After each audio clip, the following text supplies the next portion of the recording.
Hey guys, good morning and welcome back to a brand new video. I am Aditya Orange and in this video we are going to learn about inbuilt statistical functions in NumPy. So let's start. So we will start with importing NumPy first and then let's create an array on which we will use these functions. Okay. So a equal to n.arange. Let's create a 2D array. So 10 elements 1 till 11 dot reshape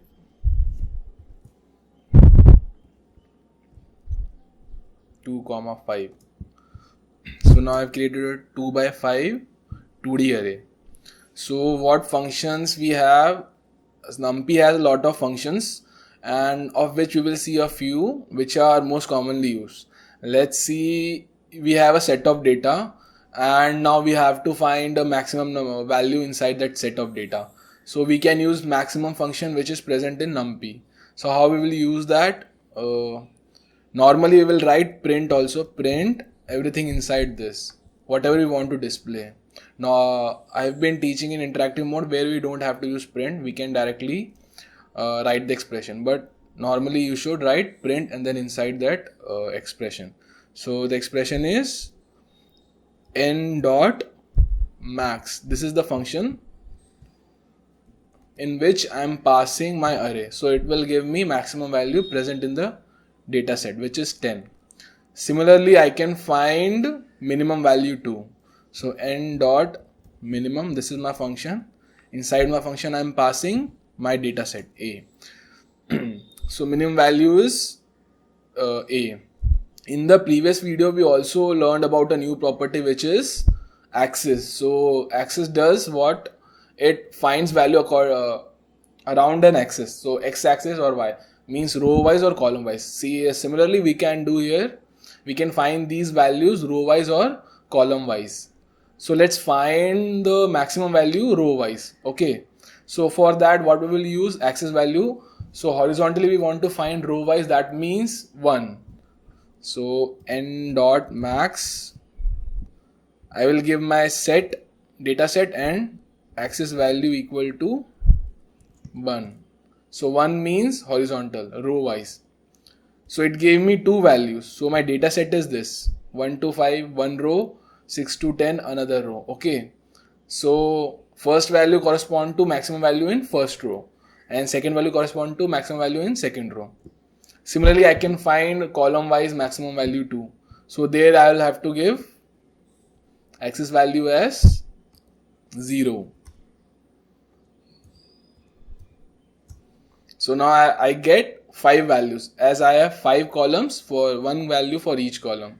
So maximum value in each column. So in first column I have 6 as maximum, so the second row. Similarly, I can do the same for minimum function also. So what other functions I have? One more function is n dot sum. It will give me sum of complete data set. So 55 is the sum of 1 to 10. Okay. Same way we can find sum row wise or column wise. So axis equal to 1. Row wise. So the sum of first row is 15 and the second row is 40. Column wise, let's see. 7, 1 plus 6, 2 plus 8, 2 plus 7, 9.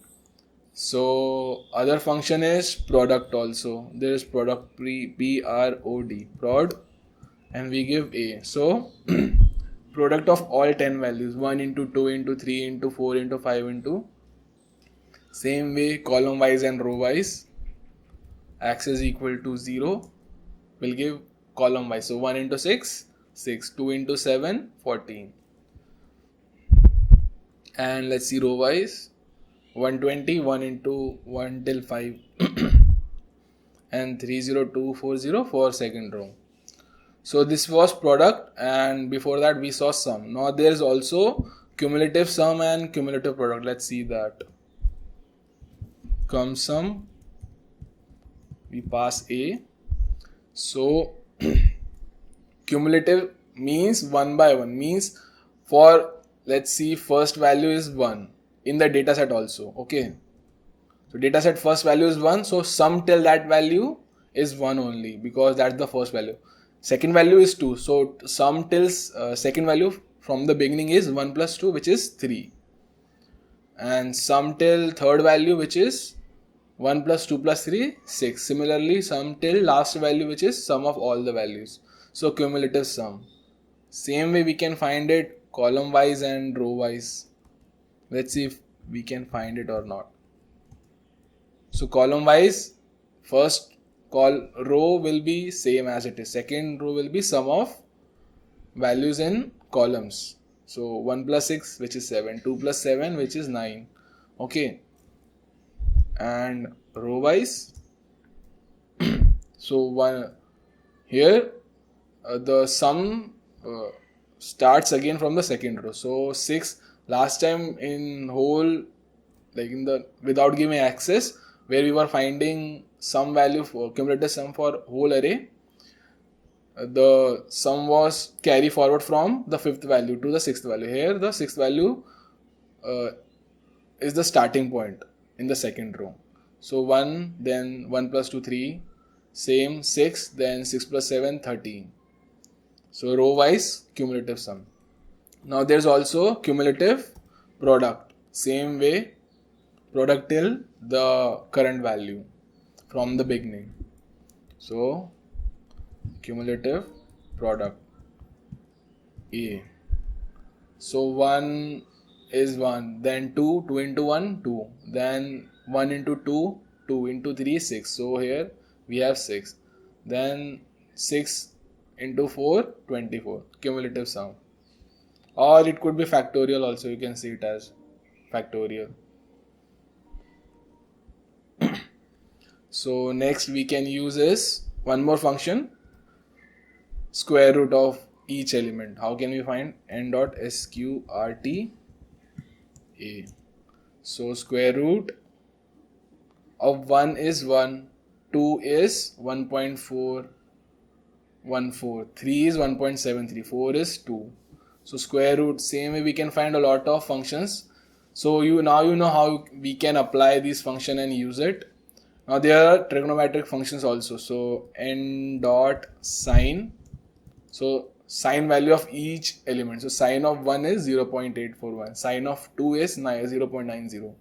Sine of 3 is 0.1411. Similarly, sine of all the values. Same n dot tan of cos, cosec, sec, sine. Everything you can find here. There are a lot of functions in NumPy. That's why it's called a scientific package and used for performing mathematical operations, scientific operations. So, and there are also few functions which are variance, standard deviation, correlation, covariance. Let's see those two. So first we will see standard deviation. See, in maths we have seen this. There is a long formula to calculate this: x minus x bar whole square into y minus y bar whole square upon root over something.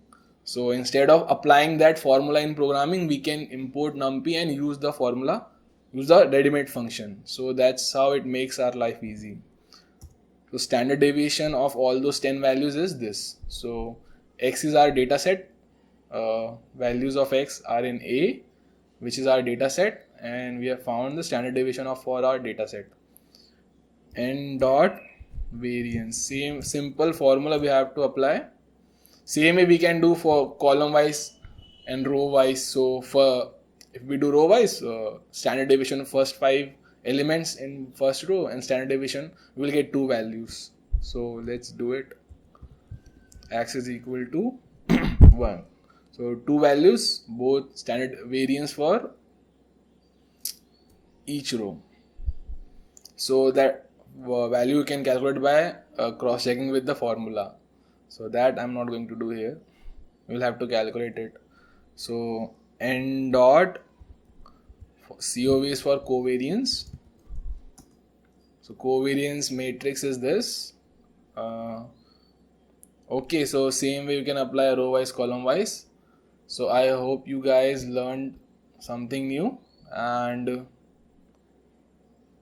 if you find any trouble, go through the video one more time. Thanks for watching. I'll see you in the next one.